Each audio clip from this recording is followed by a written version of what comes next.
I've been reading some really great books so far this year, so I'm excited to talk about 6 books and to update my reading journal. I wanted to start the year off by reading some of the books that have been gifted to me as presents, especially during the past holidays, but also just in general. So the first 3 books I will be making spreads for belong to this category, and then I have 3 more. One very long-awaited read, one spontaneous one when I was in a Sabrina the Teenage Witch mood, and one that I have started to read at the start of every year. So let's start updating my journal. The first book I read, and possibly my favorite one of January, is Madonna in a Fur Coat by Sabahat and Ali. Of all the people I have chanced upon in life, there is no one who has left a greater impression. That is how Raif Effendi is introduced, the main character of the story. The book setting starts in Turkey, but is after that mainly set in 1920s in Berlin, as we follow Raif, a shy young Turkish man who arrives in Berlin to learn the trade of soap making. He falls in love as intensely as humanly possible, a love that fully possesses him and will haunt him for the rest of his life. From page 1, this book had me hooked. The way it was written, the observations made by the narrator when introducing the main character, and then the start of the love story to completely reel me in. If you love a melancholic love story, this is definitely a must-read for you. It is extremely atmospheric, with emotional highs and lows, a hint of existentialism, and interesting reflections on relationships between men and women, discussions about what love is and how we fall in love. One of my favorite passages is when 2 characters in the book are debating the difference between friendship, liking someone, and loving someone. And one character has just described that love distinguishes itself from friendship because it is something that is a desire that is all-consuming, desire that is impossible to resist. Upon which the other character says, what you're talking about is the moment that the love already inside of you comes through mysterious forces to concentrate its full force on a single point. Just as warm sunlight can, by passing through a lens, turn to fire, so too can love. It's wrong to see it as something that swoops in from outside.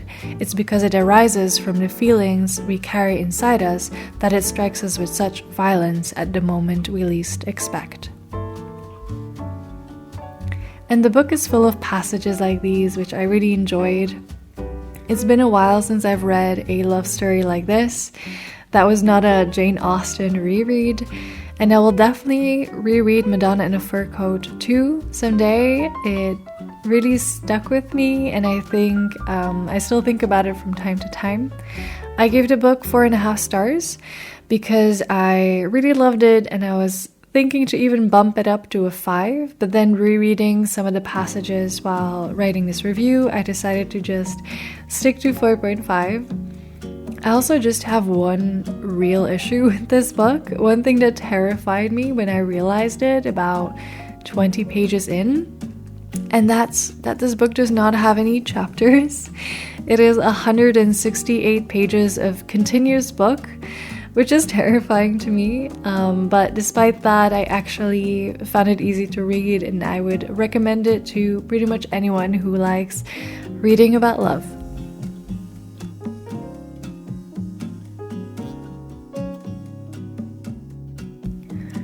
Next we have Maar niet by Amir Bashrouri, a book written in Dutch, but that I really wanted to share with everyone here too, and I'll translate some parts and quotes of the book.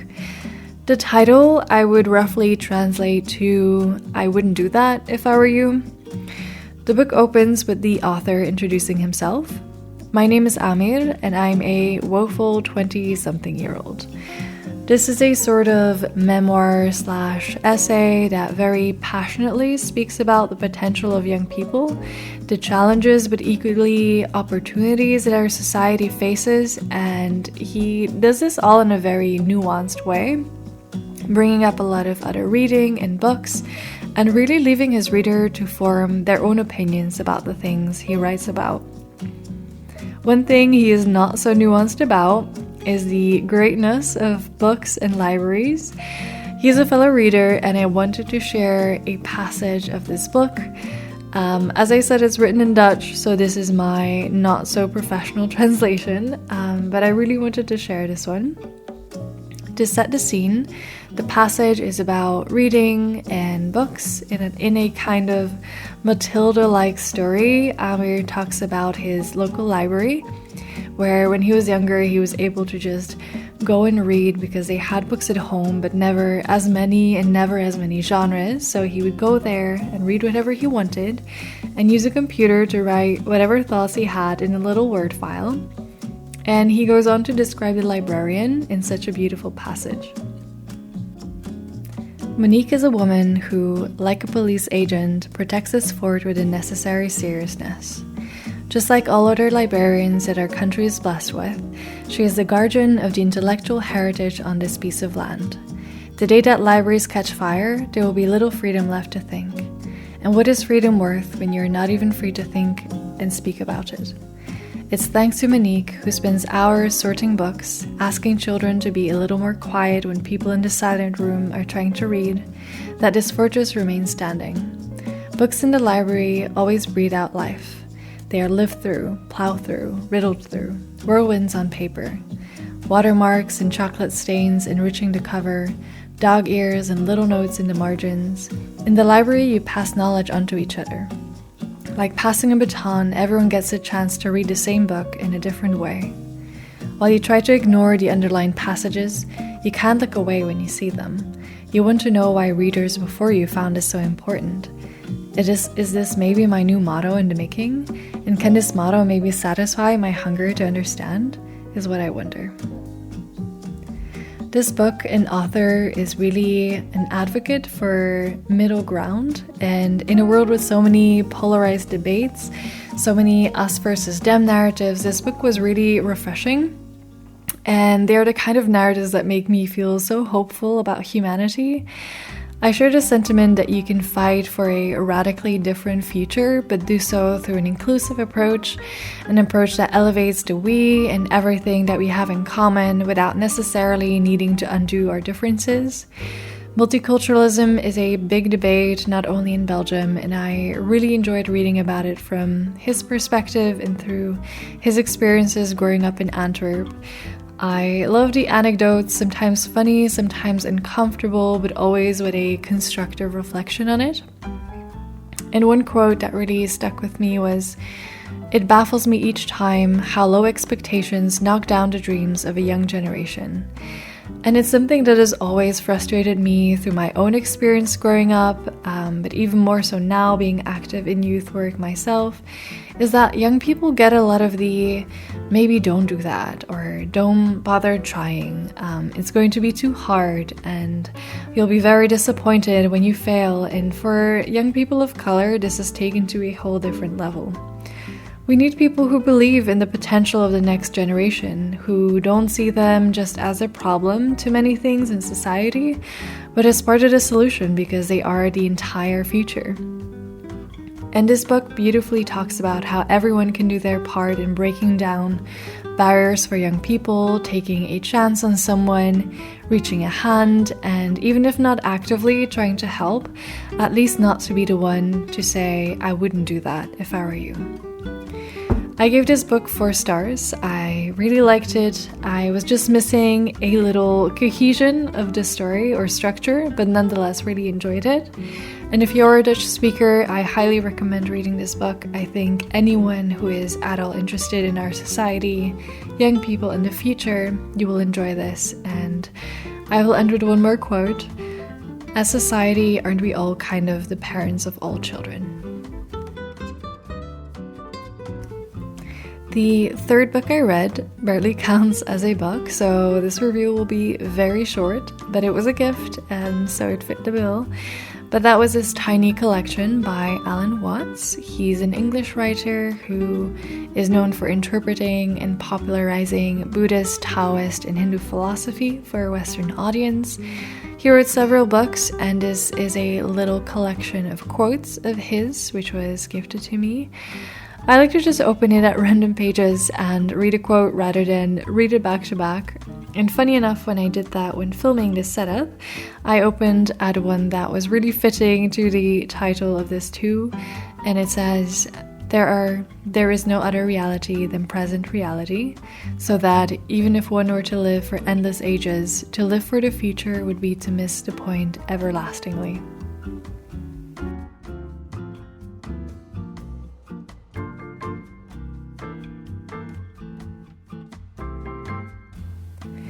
As I mentioned, I also started reading The Education of an Idealist, a memoir by Samantha Power.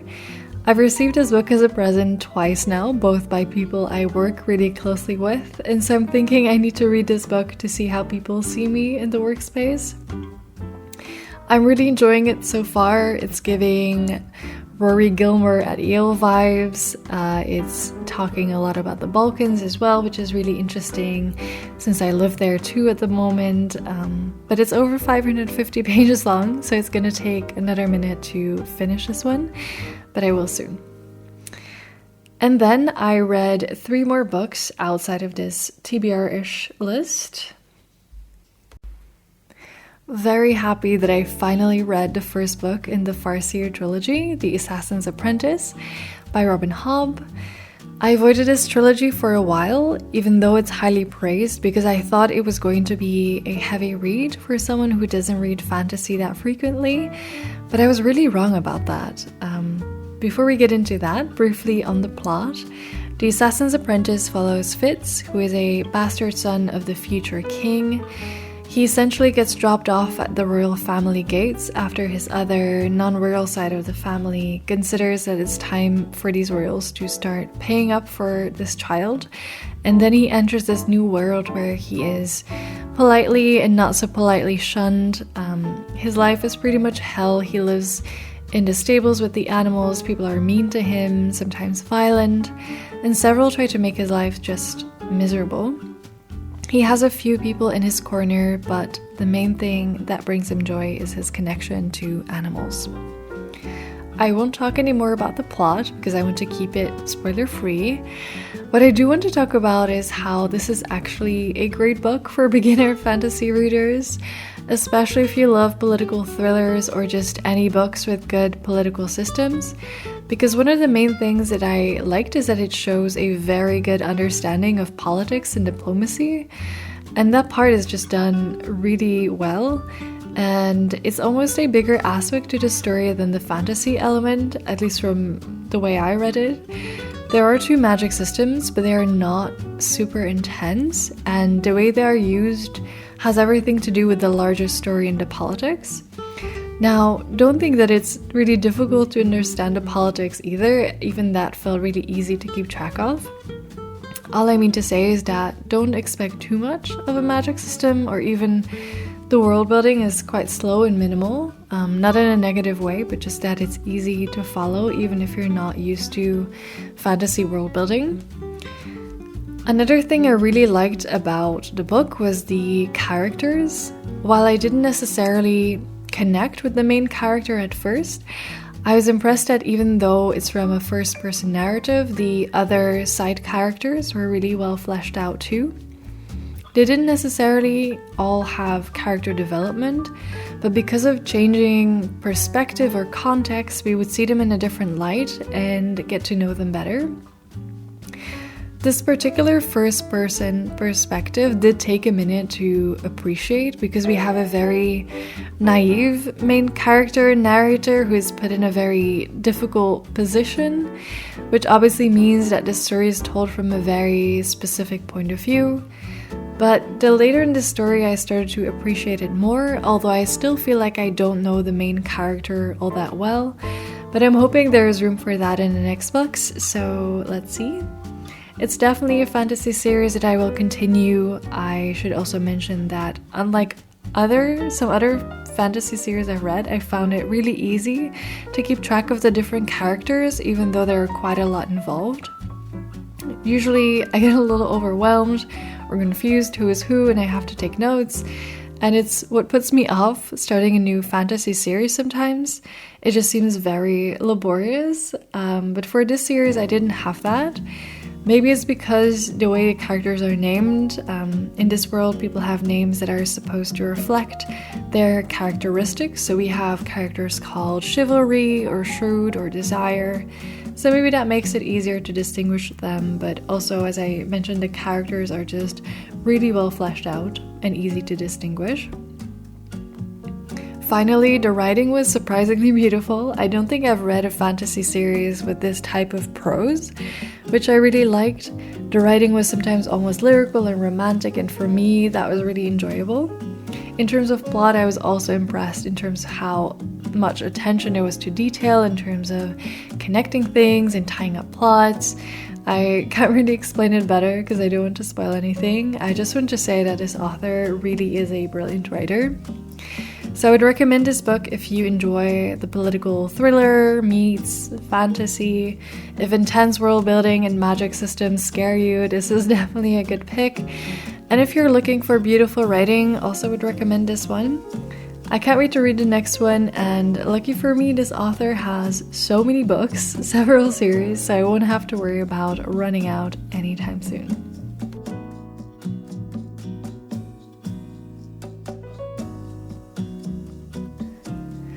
Then, for the third year in a row, I also started off the year by reading Atomic Habits again.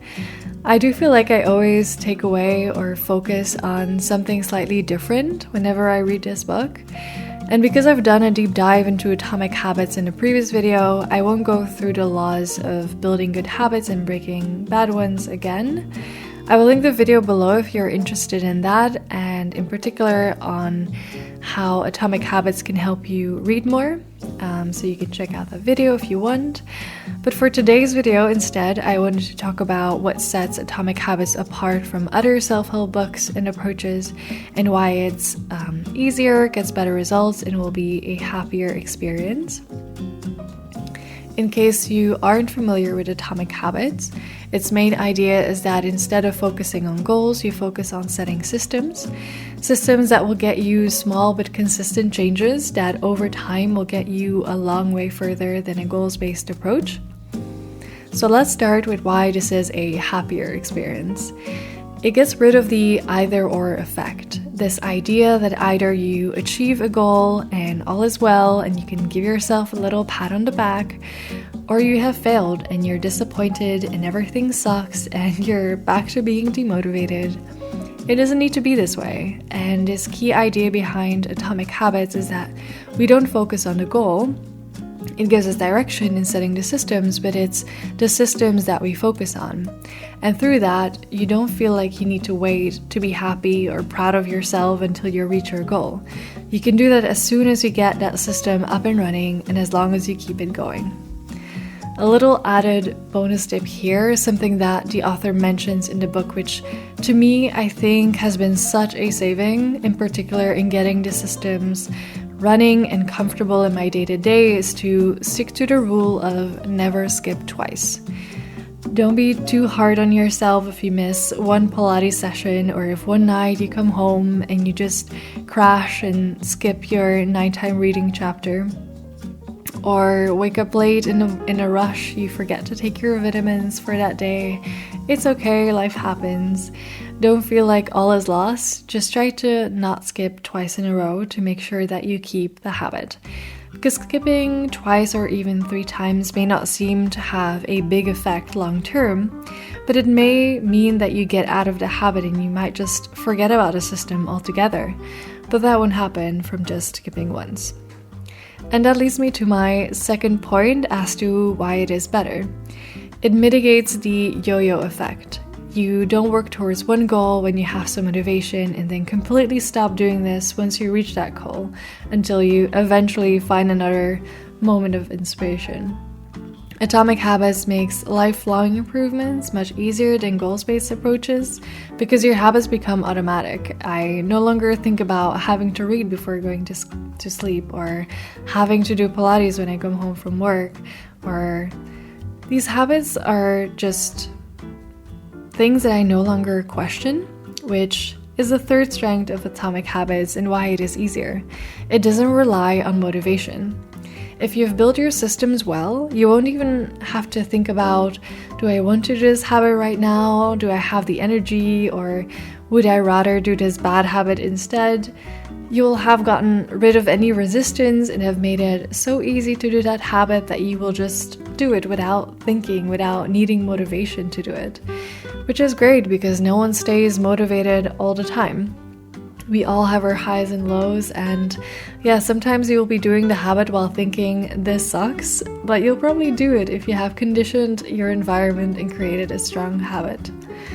If you want to learn more about how to set up these systems effectively, I would highly recommend you reading this book. And if you want a little summary before you venture in, you can watch my video on using these systems to read more.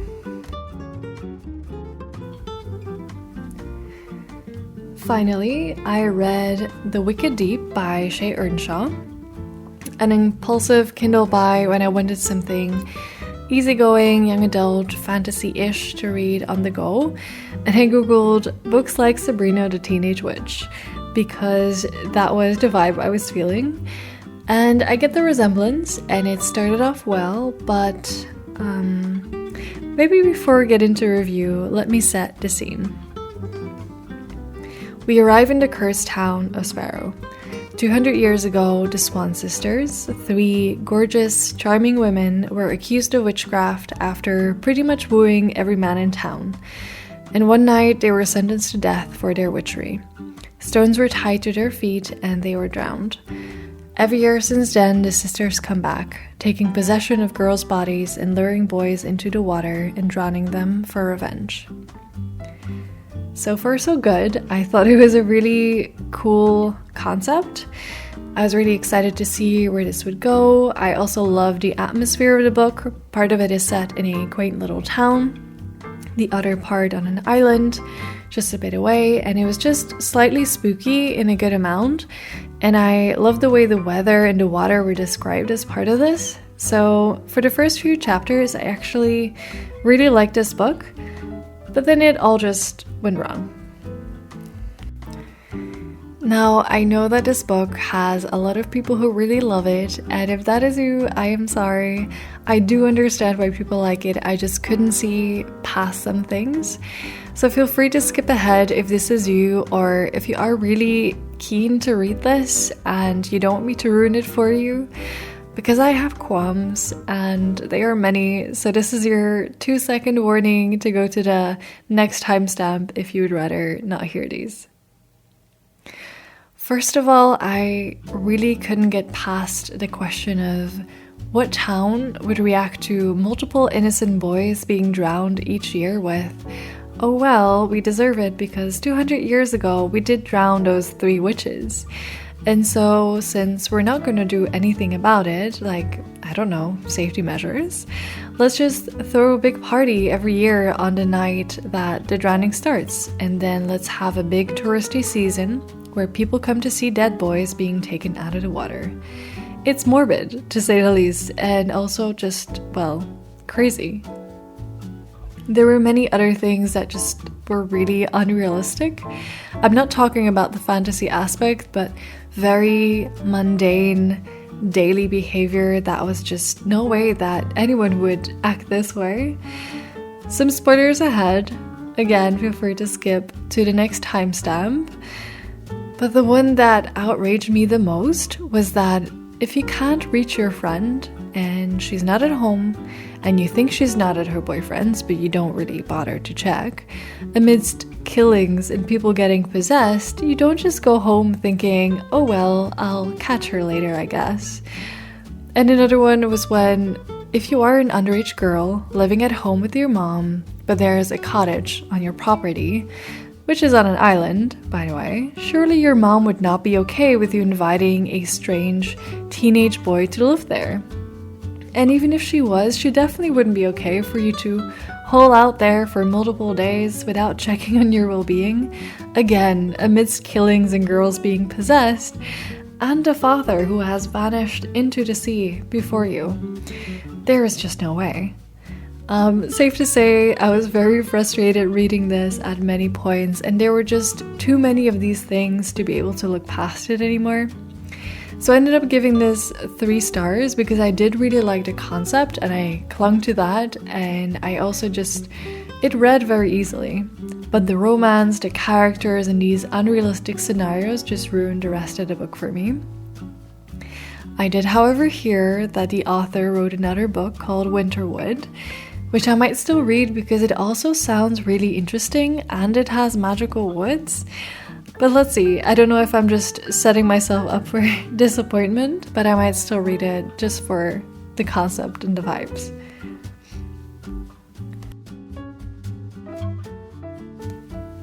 So those were the books that I read in January. Actually, this is a very late wrap up.